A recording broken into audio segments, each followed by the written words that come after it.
আব্বা, আজকে আমার একটা ইন্টারভিউ আছে, আমি সেইখানে যাচ্ছি। আর কত ইন্টারভিউ দিতে যাবি? ছেলেটা শাহিদ করে ইন্টারভিউ দিতে যাচ্ছে আর তুমি এইভাবে বকছো কেন বলো তো?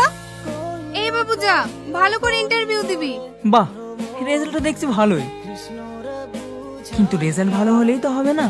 তাহলে কি করতে হবে স্যার?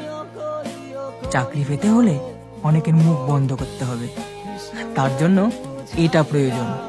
সব অফিসে কি তুই এইভাবে ঝামেলা করিস? তুই কি চাকরি হবে? ওইভাবে ঘুষ দিয়ে চাকরি আমার দরকার নাই। তা থাকবে কেনে? সংসারে তো তোকে চালাতে হয় না, চালাতে হয় আমাকে। কোনোদিন যদি বেকারত্ব জ্বালা মেটাতে পারি, সেই দিন এই বাড়িতে ফিরে আসবো, তার আগে নয়।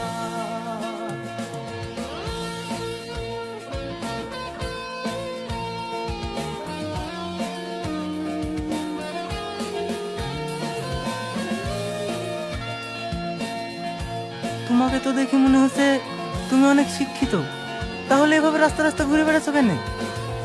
চাচা, আমি তো শহরে প্রথম এসেছি, আমি তো এখানকার তেমন কিছুই চিনি না। আপনি যদি... হ্যাঁ হ্যাঁ, আমি যেখানে কাজ করি সেই মালিকেরই অনেক বড় ফ্যাক্টরি আছে। তুমি আমার সাথে চলো, হ্যাঁ আমি তোমাকে স্যারের সাথে কথা বলিয়ে দিচ্ছি। কিছু বলবি? বলছিলাম স্যার, গ্রাম থেকে একটা ছেলে এসছে, ছেলেটা খুবই ভালো। ও একটা কাজের কথা বলছিল, আপনি যদি একটা কাজ দিতেন। আচ্ছা ঠিক আছে, আসতে বলিস। বাহ, প্রত্যেকটা সাবজেক্টে ফার্স্ট ক্লাস, ভেরি গুড। তুমি কাল থেকে আমার কোম্পানিতে জয়েন করছো। আজ প্রায় 5 বছর হয়ে গেল ভাইয়ের কোনো খোঁজ নেই। কি করছে, কোথায় আছে, কিছুই তো জানি না। আর চিন্তায় আব্বার শরীরটা ভালো নেই। May I coming sir? Yes, coming. আপনি এখানে? ম্যাডাম আপনি বাড়ি যান। বাড়ি যেতে বললেই আমি চলে যাব। যেটা তোমাকে বলেছিলাম সেটা রিপ্লাই আমি পাবো, তারপর বাড়ি যাব।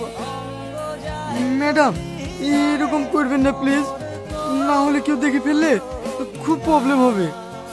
আরে কি প্রবলেম হবে, দুর্নাম হবে, হোক না, ওটাই তো আমি চাই গো। এইসব আপনি কি বলছেন? আমি ঠিকই বলছি, আমি তোমাকে খুব ভালোবাসি, ভীষণ ভালোবাসি।